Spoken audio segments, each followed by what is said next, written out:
काबुल में एयरपोर्ट के बाहर हुए बम धमाकों से लगातार बढ़ रहा मौत का आंकड़ा। असम के दीमा हसाओ में उग्रवादियों ने 5 ट्रकों में लगाई आग, 5 की मौत।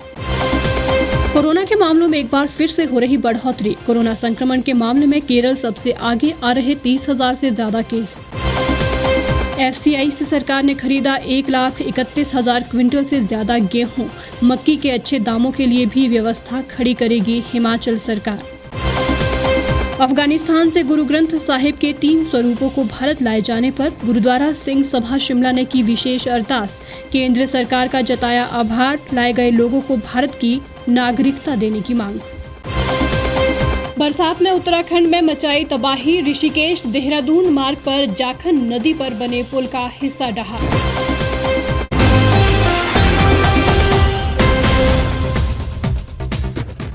नमस्कार, स्वागत है आपका द रीफ टाइम्स में। मैं हूं लक्ष्मी ठाकुर और अब खबरें विस्तार से। अफगानिस्तान की राजधानी काबुल में गुरुवार को एयरपोर्ट के बाहर हुए सिलसिलेवार बम धमाकों से मौत का आंकड़ा लगातार बढ़ता जा रहा है। इस धमाके में अब तक 103 लोगों की मौत की खबर है, जबकि कई लोग घायल बताए जा रहे हैं।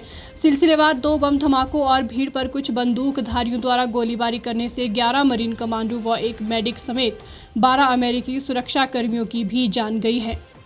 दुनिया के खूंखार आतंकवादी संगठन ISIS-K ने इस आत्मघाती हमले की जिम्मेदारी ली है। एक के बाद एक हुए इस हमले में महिलाओं, सुरक्षा कर्मियों और तालिबान के गार्ड समेत 143 लोग घायल हुए हैं। इस हमले को लेकर अमेरिकी राष्ट्रपति जो बाइडेन ने हमलावरों को चेताते हुए कहा कि उन्हें इसकी कीमत चुकानी होगी। हालांकि अमेरिकी राष्ट्रपति जो बाइडेन ने कहा है कि काबुल हवाई अड्डे पर हुए हमलों में तालिबान और इस्लामिक स्टेट के बीच मिलीभगत का अब तक कोई सबूत नहीं है। अफगानिस्तान के उपराष्ट्रपति रहे अमरुल्लाह सालेह ने काबुल एयरपोर्ट पर हुए आतंकी संगठन IS के भीषण आत्मघाती हमले के मामले में तालिबान और पाकिस्तान को कटघरे में खड़ा किया है। सालेह ने कहा कि हमारे पास जितने भी साक्ष्य हैं उससे पता चलता है कि ISIS के लड़ाकुओं की जड़ें तालिबान और हक्कानी नेटवर्क से खास तौर पर जुड़ी हुई है। उन्होंने पाकिस्तान पर सीधा निशाना साधा। काबुल में देर शाम हुए विस्फोट की भारत ने भी कड़े शब्दों में निंदा की है। विदेश मंत्रालय ने अपनी प्रतिक्रिया में इसे कहा है कि हम काबुल में हुए बम विस्फोटों की निंदा करते हैं। इस आतंकी वारदात में मारे गए लोगों के प्रति शोक संवेदना प्रकट करते हुए कहा गया है कि इस हमले के बाद और ज़रूरी हो गया है कि आतंकवाद और आतंकियों को सुरक्षित शरण देने वालों के खिलाफ पूरी दुनिया एकजुट हो। हिमाचल प्रदेश में इस वर्ष सरकार ने अभी तक 1,31,000 क्विंटल से अधिक गेहूं की खरीद की है। इसी तरह धान की फसल की भी खरीद प्रदेश सरकार करने जा रही है। वहीं मक्की की फसल के लिए भी प्रदेश सरकार व्यवस्था खड़ी करेगी ताकि किसानों को मक्की के अच्छे दाम मिल सके। हिमाचल के लगभग 9-10 जिलों में होने वाली मक्की की बम्पर फसल के बावजूद भी किसानों को अच्छे दाम नहीं मिल पाते हैं। मंत्री वीरेंद्र कंवर ने कहा कि इसके लिए सरकार का पूरा प्रयास है कि किसानों को इसके अच्छे दाम मिले। हमने FCI को पूरा सहयोग दे करके प्रदेश की सरकार ने 1,31,000 क्विंटल से ज़्यादा गेहूँ जो है वो गेहूँ की खरीद की गई। और अब वैसे ही हम धान की फसल की भी जो है वो खरीद करने जाने हैं। लेकिन एक बहुत बड़ा एक भाग है प्रदेश के अंदर 10 जिलों के अंदर जहाँ पर मक्की का जो है किसान जो है वो मक्की बोता है। और पिछले वर्ष हमने देखा कि बम्पर क्रॉप होने के बाद भी उसको सही दाम जो है वो नहीं मिल पाया। यद्यपि हमारे पास अभी प्रिक्योरमेंट्स करने के लिए साधन इतने पर्याप्त नहीं हैं और जो FCI है वो इसकी प्रिक्योरमेंट जो है वो नहीं करती है। लेकिन हम एक व्यवस्था खड़ी कर रहे हैं कि किसान को बाजार उपलब्ध कराया जाए ताकि उसको अच्छा दाम जो है वो मार्केट में मिले। पंचायती राज मंत्री वीरेंद्र कंवर ने किसान सम्मान निधि के विषय में बात करते हुए जानकारी के अभाव के चलते काफी लोगों ने गलत फायदा उठाया है, उन पर निश्चित तौर पर कार्रवाई होगी, लेकिन जो सही मायने में इसके हकदार हैं उन्हें इस सुविधा का लाभ मिलेगा। उसमें बहुत सारी खामियां भी जो है वो बीच में रही है। शायद जानकारी का अभाव रहा। जिन लोगों ने जो है वो प्रार्थियों का, किसानों का चयन किया, जिसमें ये कंडीशन लगाई थी कि जिसकी जो इनकम टैक्स पेई है और जो सरकारी तौर पर 10,000 से ऊपर की जिसकी आय है वो किसान जो है वो उसमें जो है वो हिस्सेदार नहीं हो सकता है। तो ऐसे में बहुत सारे जल्दबाजी में जो जॉब में थे, जो काम करते थे, उनकी अच्छी इनकम टैक्स पे ही थे, उन्होंने भी जो है वो इस योजना का लाभ लिया जो गलत था। अब वो जो गलत है उसकी तो हम जो सरकार उसकी रिकवरी कर रही है, और जो वास्तव में जो छोटा किसान है सही है उसको जो है हिमाचल में कितने केसेस होंगे सर? अब इसकी एग्जैक्ट फिगर मेरे पास नहीं है, लेकिन कुछ केसेस हैं जिनसे रिकवरी हो रही है। अफगानिस्तान से भारत लाए गए गुरु ग्रंथ साहिब के 3 स्वरूप और बाकी बचे हुए स्वरूप को भी भारत में सत्कार के साथ लाए जाने को लेकर शिमला के गुरुद्वारा में सिंह सभा द्वारा अरदास की गई। सिंह सभा शिमला ने अफगानिस्तान में बचे हुए अल्पसंख्यक समुदाय के लोगों को, हिंदू, सिख व अन्य धर्म के लोगों को भी भारत लाने की केंद्र सरकार से मांग की है। गुरुद्वारा सिंह सभा शिमला के अध्यक्ष जसविंदर सिंह ने कहा कि अफगानिस्तान में इस वक्त जो हालात बने हुए हैं वे बेहद ही दुखद है। गुरुद्वारा सिंह सभा शिमला ने गुरुद्वारे में अरदास पर केंद्र सरकार का गुरु ग्रंथ साहिब के 3 स्वरूपों और संगतों को भारत सुरक्षित लाने पर धन्यवाद किया और गुरु ग्रंथ साहिब के बचे हुए स्वरूपों को भी भारत सुरक्षित लाए जाने को लेकर अरदास की। इसके अलावा अफगानिस्तान से जो लोग भारत लाए गए हैं उन्हें भारत की नागरिकता दिए जाने और आर्थिक मदद की भी सरकार से मांग की है। गुरुद्वारा सिंह सभा शिमला का सारा डेपुटेशन और समूह लोकल शहर के गुरुद्वारा साहब के सबके प्रधान और जनरल सेक्रेटरी आए हैं। आज ये पहले तो हमने आज सुबह अरदास कराई थी अफगानिस्तान से जो गुरु ग्रंथ साहब जी के स्वरूप आए हैं उस पर लक्ष्मी और जो लोग यहाँ पहुँचे हैं उनके लिए कि और भारत सरकार का धन्यवाद किया है, खास करके प्रधानमंत्री नरेंद्र मोदी जी का विशेष तौर से दिल की गहराइयों से धन्यवाद किया है कि जो कल 3 स्वरूप गुरु ग्रंथ साहब जी के दिल्ली पहुँचे थे उसमें हमारे कैबिनेट मिनिस्टर हरदीप सिंह पुरी जी और वी मुरलीधरन जी ने उनको रिसीव किया और दिल्ली गुरुद्वारा सिख गुरुद्वारा प्रबंधक कमेटी ने उसको अपना गुरुद्वारा साहब जो काबुली गुरुद्वारा बोलते हैं वहाँ शोभित किया है। हम उनका हार्दिक दिल की गहराइयों से धन्यवाद करते हैं और हमने भारत सरकार से एक तरह के जो लोग आ रहे हैं माइनॉरिटीज़ के लोग आ रहे हैं, जो आपको पता ही है तालिबान का आज के डेट में हाल है, लोग डर रहे हैं, जानों से घबरा रहे हैं, कामकाज उनके जैसा आपको पता है कि लड़कियों को काम करने के लिए मना कर दिया गया है, एंकर्स को बंद कर दिया गया है, जैसे तालिबानी रूल चल रहा है आज की डेट में, लोग डरे हुए हैं, अपनी जानें बचा के हिंदुस्तान की तरफ दौड़ रहे हैं। तो हमारा सरकार से यही आग्रह रहेगा कि उनको नागरिकता का हक, आर्थिक मदद जो भी संभव हो सकता है उनको जरूर की जाए, जो लोग अपना यहाँ जीवन अच्छे ढंग से व्यतीत कर सकें। अरदास के बाद सिंह सभा ने उपायुक्त के माध्यम से राष्ट्रपति को एक ज्ञापन भी भेजा और अफगानिस्तान से सभी अल्पसंख्यक समुदाय के लोगों को भारत सुरक्षित लाने की मांग की। देश में एक बार फिर से कोरोना के मामलों में बढ़ोतरी होती जा रही है। देश में पिछले 2 दिनों में कोरोना संक्रमण की रफ्तार बढ़ी है। बीते 24 घंटे में 44,543 नए संक्रमितों की पहचान हुई है। 493 लोगों की मौत हुई। वहीं केरल में सबसे ज्यादा केस आ रहे हैं। यहां पर 2 दिन में 30,000 से ज्यादा संक्रमित मिले हैं। बीते 24 घंटे में 44,543 नए कोरोना संक्रमित मिले हैं। इस दौरान 32,920 मरीज ठीक हुए हैं। इस तरह एक्टिव केस यानी इलाज करवा रहे मरीजों की संख्या 11,125 का उछाल आया है। अब 3,38,000 मरीजों का इलाज चल रहा है। सबसे ज्यादा केस केरल में आ रहे हैं। गुरुवार को 30,077 केस आए। इससे पहले यहां बुधवार को 31,445 केस आए थे। यहां पर 162 लोगों की मौत हो गई।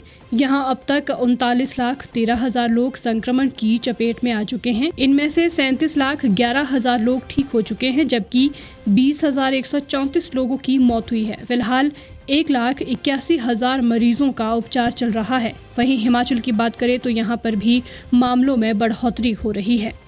असम के दीमा हसाओ में उमरंगसो लंका रोड पर दीमसाओ गांव के करीब गुरुवार रात कुछ अज्ञात लोगों ने 7 ट्रकों में आग लगा दी, जिसके कारण 5 लोगों की मौत हो गई।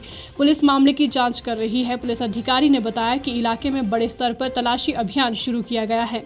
असम पुलिस ने इस घटना के पीछे DNLA उग्रवादी समूह पर संदेह जताया है। जिले के एसपी का कहना है कि असम राइफल की मदद से क्षेत्र में व्यापक तलाशी अभियान जारी है। उन्होंने बताया कि अपराधियों को पकड़ने के लिए असम राइफल्स की मदद ले रहे हैं। इसके लिए आसपास के इलाके में व्यापक रूप से तलाशी कर रहे हैं। उनका कहना है कि 5 जले हुए शव बरामद किए गए हैं। इनमें ज्यादातर ट्रक ड्राइवर और उनके मददगार थे। शिनाख्त अभी भी जारी है। उन्होंने कहा कि खुफिया जानकारी के अनुसार हमले के बीच उग्रवादी समूह DNLA का हाथ है।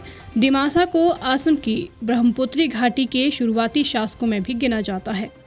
अधिकारियों के हवाले से बताया गया है कि संदिग्ध आतंकियों ने करीब 8 बजे उमरांगसो से लंका जा रहे ट्रकों को बीच में रोका और उनमें आग लगा दी। ये ट्रक किलंकर और कोयला लेकर जा रहे थे। इस दौरान कुछ ट्रक बचकर भाग निकले।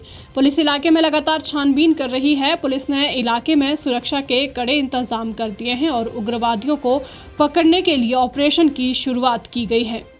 बरसात से मैदानी इलाकों के साथ साथ पहाड़ों में भी तबाही का मंजर जारी है। उत्तराखंड में बारिश ने कई जगहों पर मुसीबतें खड़ी कर दी हैं। ऋषिकेश देहरादून मार्ग पर जाखन नदी पर बने पुल के बीच का हिस्सा भर कर ढह गया। पुल के ढहने से 2 छोटे मालवाहक वाहन और एक कार बह गई। इस दौरान कार सवार एक व्यक्ति घायल हुआ है। बारिश के कारण नदियां उफान पर है। नदियों का ऐसा रौद्र रूप देखकर लोग दहशत में हैं। कई जिलों में भारी बारिश का ऑरेंज अलर्ट है। बद्रीनाथ, गंगोत्री और यमुनोत्री हाईवे समेत 659 सड़कें बंद हैं। जाखन नदी का पुल बीच से टूट गया। इस दौरान वहां से गुजर रहे कुछ वाहन भी नीचे गिर गए। कई जिलों में भारी बारिश का ऑरेंज अलर्ट है। बद्रीनाथ, गंगोत्री और यमुनोत्री हाईवे समेत 659 सड़कें बंद हैं। जाखन नदी का पुल बीच से टूट गया। इस दौरान वहां से गुजर रहे कुछ वाहन नीचे गिर गए। NDRF की टीम और पुलिस प्रशासन के लोग मौजूद हैं। सूचना मिलने पर पूर्व कैबिनेट मंत्री हीरा सिंह बिष्ट और पूर्व मुख्यमंत्री त्रिवेंद्र सिंह रावत भी मौके पर पहुंच गए। हरिद्वार में मूसलाधार बारिश से गंगा समेत बरसाती नदियां उफान पर है। पुलिस ने पुल पर पूरी तरह से आवाजाही बंद कर दी है।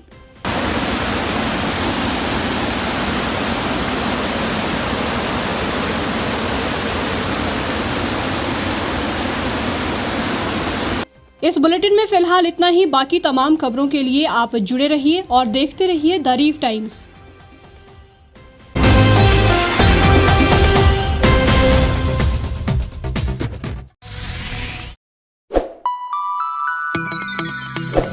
खबरों में बने रहने के लिए सब्सक्राइब करें द रीव टाइम्स। लाइक और शेयर करना ना भूलें। गांव की चौपालों से लेकर संसद के गलियारों तक, गृहिणी के चूल्हे से लेकर निवेश और बाजारों तक, किसानों के हाल से लेकर खेत और खलिहानों तक, शिक्षा और स्वास्थ्य से लेकर खेल के मैदानों तक, संसद के प्रधान से लेकर पंचायत के पंच तक, सेंट्रल हॉल से लेकर ग्राम सभा के मंच तक, हर खबर पर रहेगी हमारी पैनी नजर।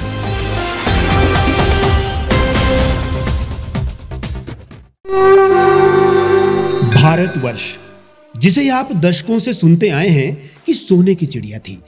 इसके पंख पहले मुगलों ने कुतरे, फिर अंग्रेजों ने, और आज राजनीतिक प्राणी कोई कोर कसर नहीं छोड़ रहे। आज भी लगभग 25 करोड़ लोग रात को भूखे सोते हैं। करीब 2 करोड़ लोगों के पास घर नहीं है। भ्रष्टाचार में हमारा 176 देशों में 80 नंबर आता है। औसतन 100 महिलाओं के साथ हर दिन ज्यादतियां होती है और ना जाने क्या क्या। देश की संसद से कुछ ही दूरी पर चादर लपेटे सैकड़ों लोग सुबह नील गगन के नीचे सोए हुए मिलते हैं। क्या आप एक ऐसे भारत की परिकल्पना नहीं करना चाहेंगे जहां कुछ ऐसा किया जाए कि 1 वर्ष के भीतर देश में कोई भिखारी या लाचार भी आश्रयहीन न रहे?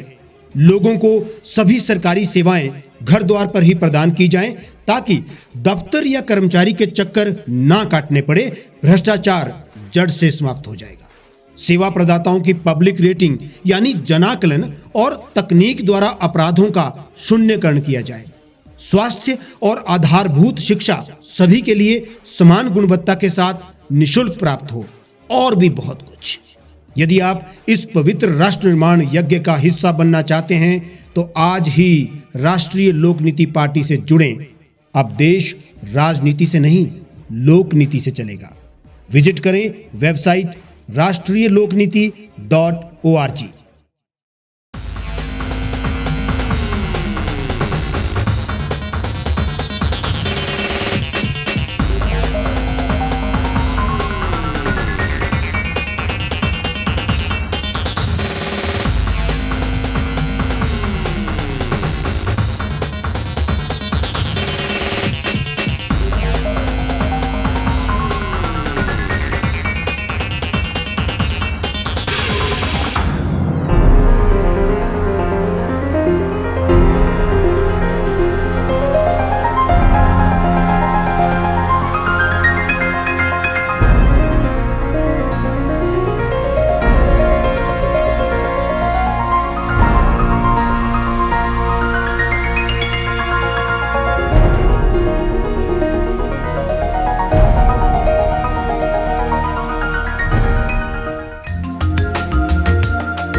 एक छत के नीचे सुविधाओं का अब उठाएं लाभ। रीव ई मार्ट में अब पाएं अपनी रसोई के लिए गुणवत्ता और सस्ते दामों पर राशन सामग्री। दालें हो या हो मसाले, आपका किचन ई मार्ट संभाले। उच्च गुणवत्ता और दामों में बेहतरीन रीव ई मार्ट में पधारें और पाएं अपनी पसंद के सभी उत्पाद, या फिर करें ऑनलाइन ऑर्डर और पाएं घर द्वार पर ही सुविधा। आज ही संपर्क करें फोन नंबर 8219694079 पर, बाईपास रोड, शनान, संजौली, शिमला।